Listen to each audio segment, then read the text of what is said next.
Hi lovelies, this is another video of I Owe an Apology To. Before I get into this, please hit the thumbs up, comment below, and let me know what you think during the video, before the video, after the video. Don't be shy. And if you like what you see and you hear, make sure you subscribe and hit and enable that notification bell. So today, this video is I owe an apology to young black women. So why do I owe an apology to young black women? Well, on my former YouTube channel, Lovelee, a show when I went as Lovelee, I want to say around the ages of 22 and 23, I took a firm stance basically saying that, I know I want to be a mom because I've always been a natural caretaker, nurturer, very maternal. All of my jobs that I've had, or shall I say a great percentage of them, have dealt with me interacting with children, from babysitting to substitute teaching. I used to be a teacher's assistant for special needs children between the ages of 1.5 to 3 years old, okay?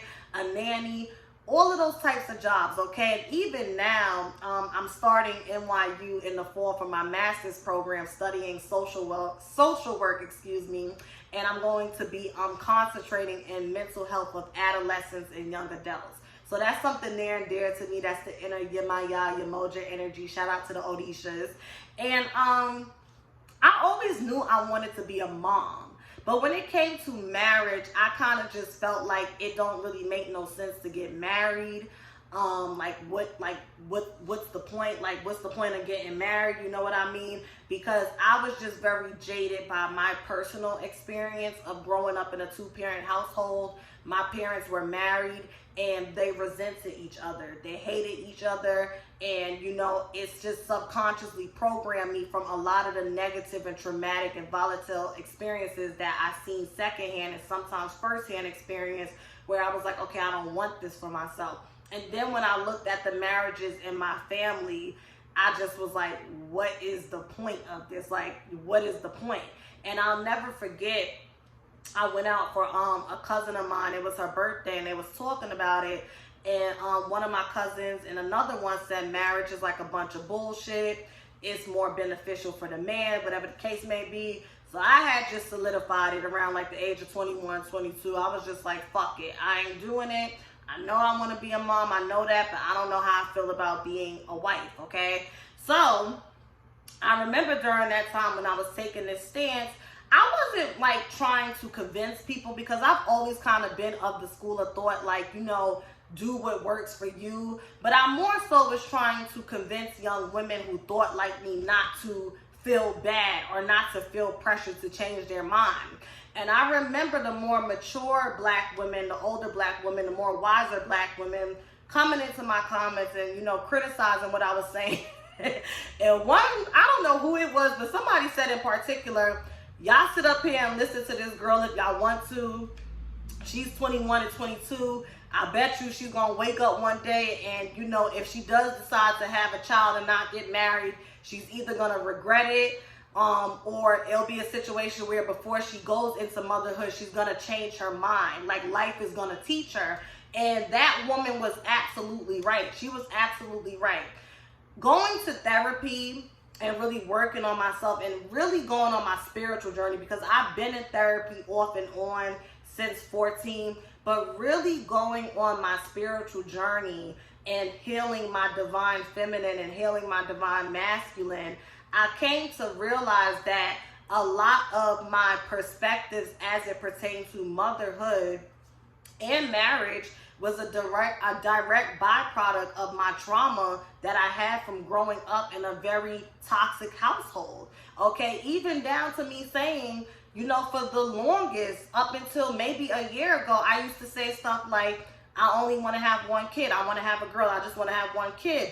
And even that was coming off of me being one of 5 and feeling like I didn't get the attention. A lot of people always assume because I was the only girl out of 5 kids and I had 4 brothers that, I was spoiled and I just had my way. And it honestly was not like that. So for me, I always told myself, because my mother would always say, You're not the only kid. You know, you want Jordans and you want the new Sidekick and a new BlackBerry and stuff. You're not the only kid. You're not the only kid. So I would process that as, well, when I have kids, I'm just going to have one kid, because I don't ever want to have to tell my child no and whatnot, because I got to split money between their siblings and whatnot. Not understanding that as long as I cultivate abundance for myself, I can have as many kids as I want if I'm able to afford them, and so on and so forth. And yeah, I owe young black women an apology for pandering that message, because y'all know my Lovelee show platform was much bigger than this. It had went to like over 11,000 subscribers in less than 2 years. And you know, a lot of people listen to me. And is that a bug? I'm sorry. I hope nobody didn't go out there and have any babies and not get married and be like, well, Lovelee said, because honey, I changed my mind. I changed my mind, baby. I want to get married. I want to be like, I am married now. I want to get married. I want a husband. I want my husband to be the father of my children. And I changed my mind about the number of kids I want to have. I actually want to have 2 kids now. And I want them to be, I want to have them back to back so they could entertain each other. Because that's what I learned from nannying.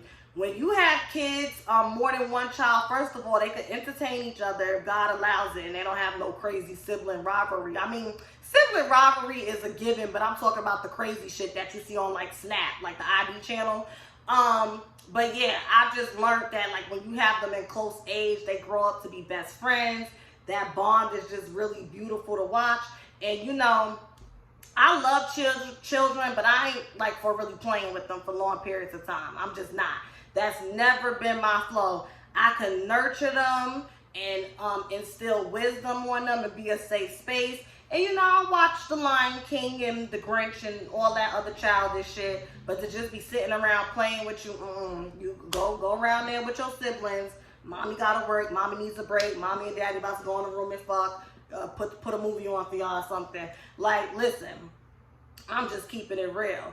And you know, just to, because this is going to be a short video, looking at that situation with Desiree, DMX's fiance, this is a perfect example on why marriage is not just a piece of paper.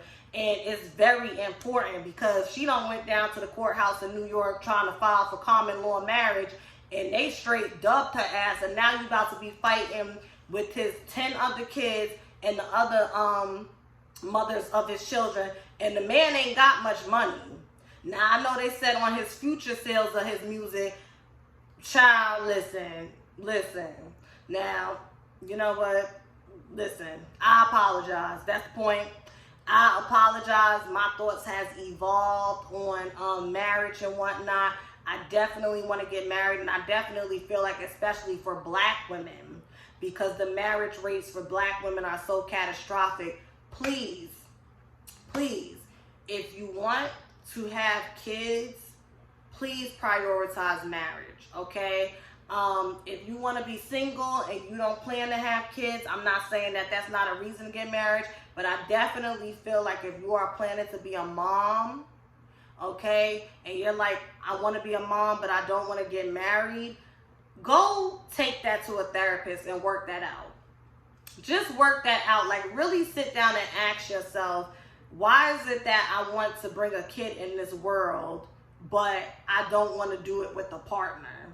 Just ask yourself that. And I'm not saying that you can't do that. There's a lot of women that, you know, chase their career and they go-getters and they're the forever auntie, and then out of nowhere, they just get baby fever, and then they go to the sperm bank or whatever the case may be, and they have their kid. You know, things happen. But I'm talking about young women such as myself that are still being shaped and subconsciously programmed. You know, our emotional intelligence is coming into play and whatnot, and being fully developed.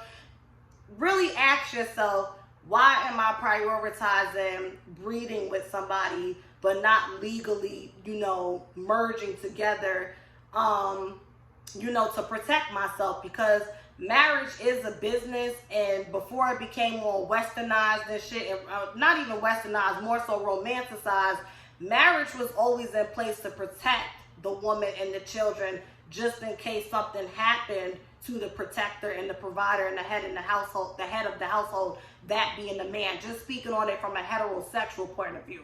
Okay, the rest of y'all that come in, well, it's all houses is not, okay, it's the same logic applies.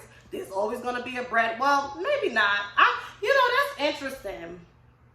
Let me know in the comments if you are a lesbian or if you are gay. How do y'all decide the power dynamics in the relationship? Because I know some gay people say stuff like, typically if you're a bottom, you take on a more feminine role, and if you're the top, you take on a more masculine role. So does that translate to finances and other power areas in a relationship? Let me know below if I'm not being too much all in y'all business.